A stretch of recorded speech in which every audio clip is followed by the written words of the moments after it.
Good evening. Today we are learning Parashat Bo.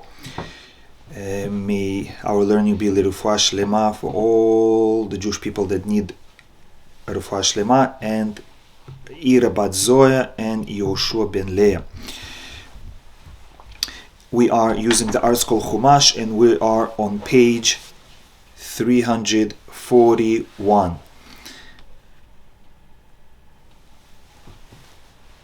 Last week we started speaking about the plagues that God brought upon Egyptians for the Jewish people to see and to be inspired. One of the reasons that Hashem brought the 10 plagues on Egyptians is to punish the Egyptians, so that the Jewish people see the revenge that God did upon their enemies, and they see that God is just. And second reason is that the Jewish people should see the miracles and learn about the power of God, the greatness of God, that God is supervising the world and is in control of nature. He can change the rules of nature. He can change the rules of nature according to what his people need, what the Jewish people need. And in this case, the Jewish people needed two lessons. Number one, they needed to learn that God is just, and he gives reward and punishment according to people's actions. And the second lesson Jewish people needed to learn was about the power of God, that God is not a being that is far away, not connected to us, but rather he is what Rav Hirsch calls a personal God. That means that God has connection to every person, every individual. He's not a national God. He is not a universe God. He is my God, personal. And that is why in our prayer we say Elokeinu ve'Elokei Avotenu. We say, you are my God and the God of my forefathers. First of all, Hashem is my God. And after that, he is the God that we had in our family and in our nation all the way from our forefathers.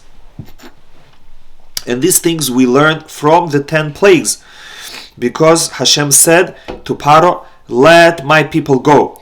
Let my firstborn son go. So Hashem showed his love to the Jewish people by calling us his firstborn baby and his chosen nation.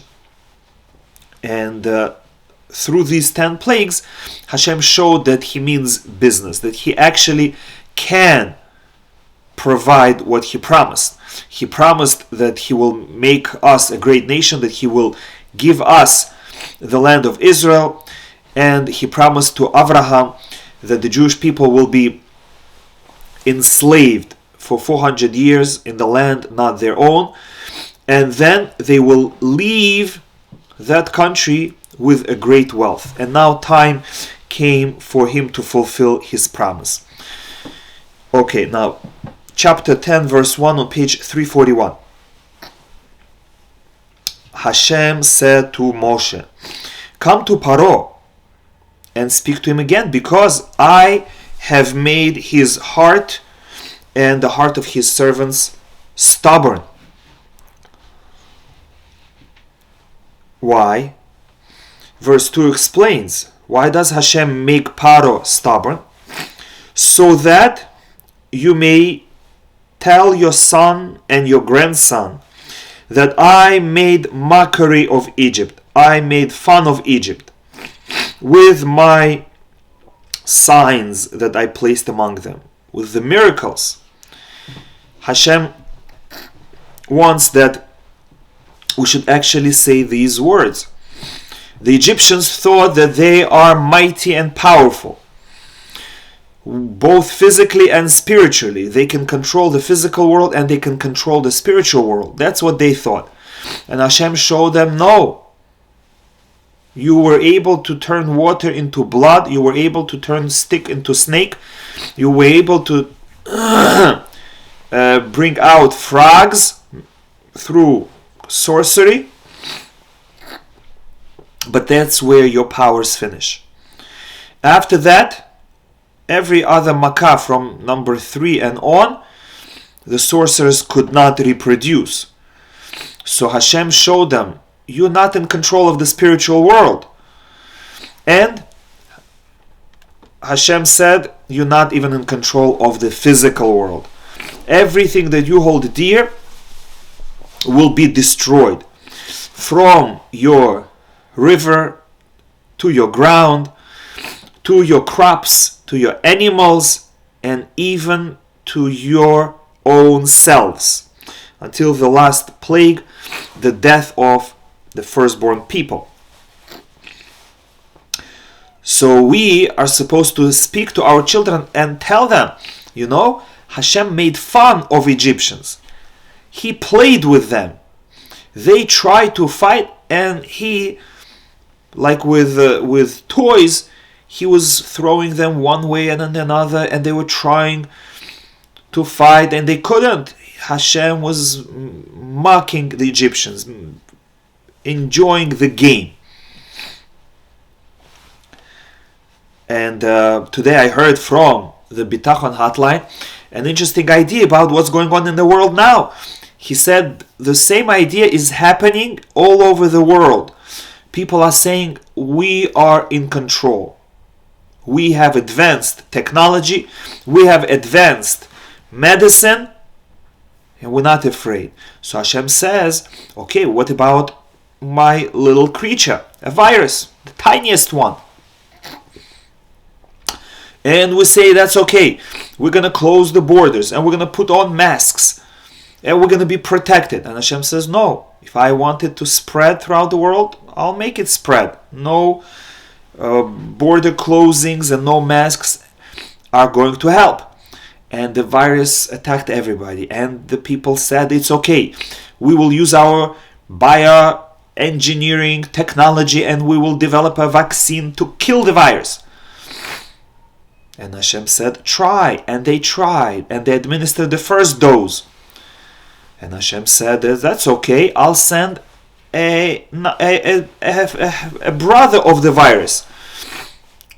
And the people said, oi, what are we going to do? So they developed a second vaccine. So Hashem said, I'm going to send a cousin of the virus. And they developed a third vaccine. And Hashem said, I'm going to send an uncle of the virus. And they developed the fourth vaccine. And as you see, it's a cycle that until people realize it's not in our hands, we give up, Hashem, please help, it's going to continue. And thank God, people start to wake up. And as I was listening to radio, I heard two wonderful things. Finally, one commentator said, Omicron variant is a gift of God to humanity. What does he mean? And he explained, because until now we've been trying to fight the virus and we couldn't. And we were scared. And God sent us such a virus that infects everybody. So everybody is going to get sick, as it's happening now. And he's going to send a virus that is mild. It doesn't kill people so much. It's safe. And the antibodies that it produces are good against all the other variants so far. So Hashem decided to put a stop to this pandemic. So he sent a virus that's going to go against the first vaccine, the second vaccine, the third vaccine against the natural immunity, and he's going to infect everybody. And through that virus, he's going to heal everybody. Amazing thing. The same thing that Hashem sent to punish people, once the people realize that there is God, and I better change my ways, Hashem says, I'm going to send the virus itself to heal you. Amazing. With the same, as it says in Russian, klinam vybivают. You fix something with itself. And that's what the way of God is. He shows us that the same thing that causes the disease can cause healing. And the next day, I listened to the radio, and another commentator says, God willing, we will see the end of pandemic soon. How often do you hear such words on the radio? It's a gift of God, God willing. Secular radio stations are speaking about God. I was shocked, and I was happy to hear that they are saying, God willing, the end of pandemic is near. So that is what's happening. Hashem says, I'm making the heart of Paro and his people stubborn. They will not realize that these plagues are coming from Hashem. And as long as they don't realize, the plagues are going to continue to come. Until the final plague, when people start dying. Only then Paro and his people are going to wake up. Now, verse 3. Moshe and Aaron come to Paro and say, until when will you refuse to be humbled before me? That's the solution. As soon as you become humble, the plagues will stop. Send out my people that they may serve me. But if you refuse to send forth my people, behold, tomorrow I shall bring a locust swarm into your border. It will cover the surface of the earth. You will not even be able to see the earth. And it will consume the remaining residue that was left to you by the hail. And then Moshe and Aaron left. And Paro's servants said to him in protest, how long will this be a trap for us? Send out the Jewish people and let them serve their God. Don't you see that Egypt is lost? So some of his servants are not as stubborn, and they already realize that their end is near. And they plead with Paro, please let them go. So Paro summoned them. Moshe and Aaron returned, and he said to them, go and serve Hashem, your God. Now on page 343, but his heart right away became stubborn again, and he qualified his statement. Yes, you may go, I let. But who is going? I need a list of everyone who is going. And Moshe said, our children and our elders, our girls and our boys, everyone is going to go, even our animals. And Paro was very surprised. Before this, he already had a similar discussion. He told Moshe, go serve God, leave the animals here. Why do you need animals? Because Egyptians don't eat animals and then don't sacrifice animals. So Paro said, why people serve gods, animals don't serve gods, leave the animals behind. And Moshe said, no, our way of serving God is not to do human sacrifice, but rather to do animal sacrifice. We value people more than animals, and therefore we don't kill people. Rather, we kill animals. And that was very hard for Paro to understand, because Egyptians don't eat animals, they put animals above people. So that attempt failed. And now Paro similarly asks, who's going? Moshe says, everybody's going. And Paro says, why does everybody need to go? You are going to serve God. Who serves God? The man. Let the man go. Why do you want to take the grandmothers and the little babies? They don't need to serve God. And Moshe said, yes, why not? Among the Jewish people, everyone serves God, from little to elders. And Paro said to them, so be Hashem with you, as I will send you forth with your children. And again, it seems like Paro is giving in. He's saying, okay, I'll let you go together with your children. May God be with you.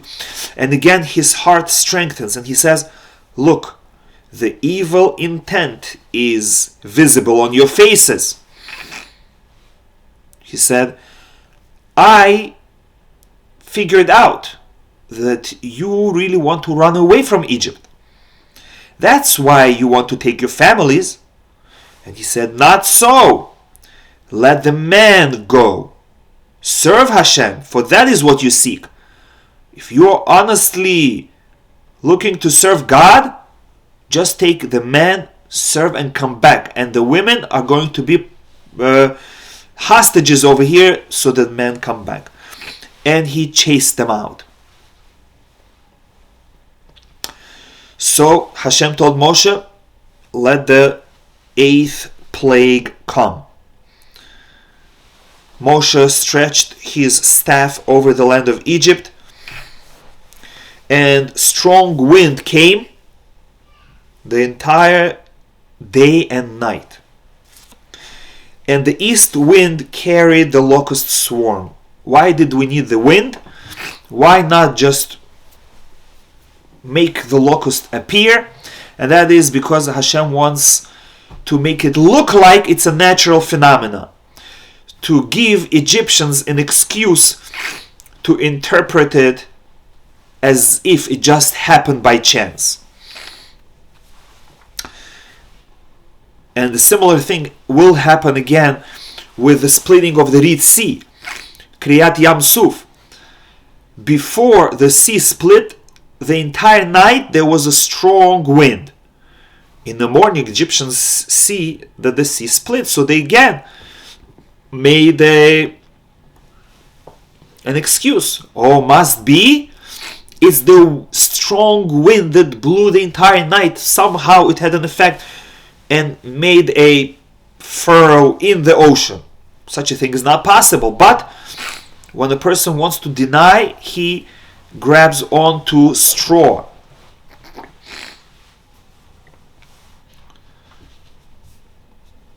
So the locust swarm ascended over the entire land of Egypt. Before it, there was never a locust swarm like it, and after it, there will not be its equal. It covered the surface of the entire land, and the land became dark. They ate all the grass and all the fruits of the tree that were left from hail. No greenery remained in the entire land of Egypt. Amazing. Paro quickly admits his guilt, begs for forgiveness, and asks to remove the plague.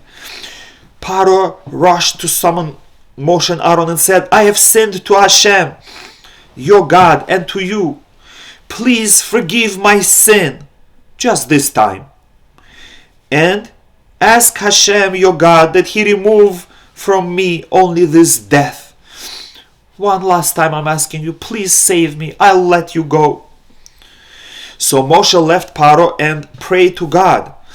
And Hashem again made it look like it's natural. He made a very powerful west wind to blow, and the wind carried the locust swarm and hurled it toward the Sea of Reeds.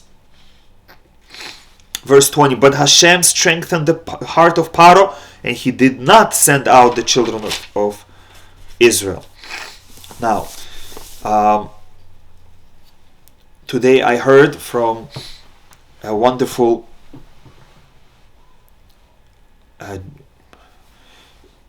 person in the name of Rabbi Deutsch from the book Let My People Go. He asked the question, why is Paro being punished like this? If Hashem would leave him alone, he would let the Jewish people go. Why is Hashem strengthening his heart and taking away his freedom and making him stubborn? And he answered, because Hashem wants to preserve a person's freedom of choice. However, if a person is subjected to pain, he will not be able to choose with clarity. Rather, he'll run away from pain. He'll choose whatever is going to save him from pain. Just like Paro here. He's running away from pain and he's saying, just save me, I'll let you go. Take this death away from me and I'm going to let you go. So Hashem says, that's not fair. You're only saying that because it hurts. So I'm going to give you anesthesia. I'm going to make your heart stubborn so that you don't feel the pain. You don't feel the worry and the suffering.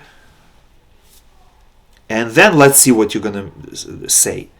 And as soon as Paro doesn't feel the pain, he makes a conscious decision, I'm not letting the Jewish people go. So Hashem says, look, it's your fault. You are bringing it upon yourself. I'm giving you the freedom to choose. And I'm not taking away your freedom. And that is one of the answers why Hashem strengthened Paro's heart. And another answer was that actually it was good for Paro. You see that Paro's defenses are breaking apart. He is already admitting his guilt. He's saying Hashem is the righteous one and I'm guilty. And we know that after the last plague of the firstborn, Paro let the Jewish people go. And then again his heart became strengthened and he ran after them and he witnessed another miracle and another plague by the sea where his entire army drowned. And it says that at that moment Paro did teshuvah. Paro repented. Paro said, God, I believe you. Please give me another chance. And Hashem saved Paro. He was the only Egyptian that was saved from the splitting of the sea. He survived and he ran away from Egypt. He didn't want to have anything to do with Egypt and he became the king of Nineveh. King of Nineveh. And the king of Nineveh, we hear about him in the story of Yonah, the prophet. Hashem told Yonah, go to the city of Nineveh, they're doing bad things, and tell them that if they don't change their ways, I will kill the entire city. And Yonah went and he came to the marketplace, the center of the town, and he said, in 40 days, Nineveh is going to be destroyed. That's it. He didn't say anything more. And as soon as people heard such words, in 40 days, Nineveh is going to be destroyed, they said, there's a madman talking nonsense. And they reported it to the officers, and the officers reported it to the king of Nineveh. As soon as the king of Nineveh heard, in 40 days, Nineveh is going to be destroyed. Why? Must be God is unhappy with us again. And he quickly decreed that the entire city should stop doing all evil. They should put sackcloth on and they should fast. They and their children and their animals. Everyone fasted. And Hashem forgave them. So we see that strengthening Paro's heart was actually for his benefit, so that eventually he should do teshuvah. If Hashem would not strengthen his heart, he would let the Jewish people go early, and Paro would continue being evil Paro as he was, and he would die peacefully in his bed, and that's it. He would disappear together with his evil soul. But Hashem saved him. He made his life difficult, and because of that, eventually Paro repented, did teshuvah, and he died as a righteous man. So suffering can be viewed as punishment, but more precisely, it's viewed as kindness of God to bring the person back to the right path. Now, we are on page 345, and that is the 9th plague, darkness. Hashem said to Moshe, stretch forth your hand, and there shall be darkness upon the land of Egypt, and the darkness will become tangible, like you are in a swimming pool. You cannot move. It's hard to move. Something is blocking you. That's for Egyptians. They couldn't walk normal. And there was a thick darkness throughout the land of Egypt for a 3-day period. And after that, no man could see his brother, nor could anyone rise from his place for a 3-day period. So together it was a 6-day period of darkness. For 3 days they just couldn't see, and for another 3 days they couldn't even move. So thick the darkness became. But for all the children of Israel there was light in their dwellings. For 2 reasons. Our sages say that the plague of darkness was preparation for Exodus in 2 ways. Number 1, the Jewish people had light, and this was a special light that the Jewish people were able to see through walls, like X-ray vision. They could see into Egyptian houses, into their closets, and inside the walls, and they saw all the treasures, and they saw all the precious gold and silver and clothing that the Egyptians were hiding, so that the night before they leave, they will ask Egyptians to borrow all those golden and silver vessels and clothing for their trip, and the Egyptians will hesitate, and the Jew will say, yeah, I know, it's right there, so many of them, bring them out, I just need to borrow. And the Egyptians will be shocked. How did he know? Must be they have power. And they would get scared, and they would bring out all the precious utensils. And the second reason why the Jewish people had light while the Egyptians had darkness was so that those Jewish people who did not believe that God can save them and who did not plan to leave Egypt, they should stay and die and be buried in Egypt during those 6 days. And Hashem didn't want to embarrass the Jewish people and let Egyptians see that the Jewish people are dying, and therefore the Egyptians were placed in darkness, in quarantine for 6 days, while the Jewish people, the righteous among them, were able to watch and see where Egyptians are hiding their gold, and at the same time do kindness to their brethren who were dying and bury them. Now, verse 24. After the 6 days of darkness, Paro called Moshe and said, "Go serve Hashem. Only your flock and cattle shall remain behind, but your children can go with you." Again, Paro is playing, he's dishonest. He's telling them, yes, everyone can go, but I'm not going to send animals. And Moshe makes fun of Paro. And he tells him, not only we will go and will take our animals, but even you will give us some of your animals so that we offer sacrifices for you on your behalf. Not a hoof will remain in Egypt. And Moshe explained, because we don't know how much Hashem is going to demand of us. Maybe he'll ask for all our animals.